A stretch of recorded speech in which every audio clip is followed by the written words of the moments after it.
देखेर हुनुपर्छ। योजनाबद्ध तरिकाले गरिएन भने हाम्रा विकासका पूर्वाधार गरेका खर्चहरू फेरि पनि क्षणभरको केही प्राकृतिक विपत्ति नाश हुने भयो।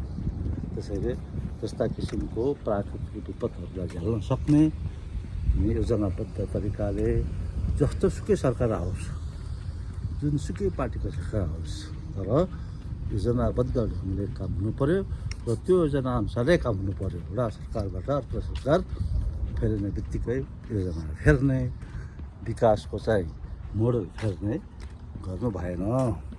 अमेरिकामा अथवा युरोपमा हामीले के देख्यौँ भनेदेखि पूर्वाधारहरू धेरै राम्रो, सडक, पुल, रेलवे सेवा, खानी सबै राम्रो छ। के भन्छ योजनाबद्ध तरिकाले भएर हो।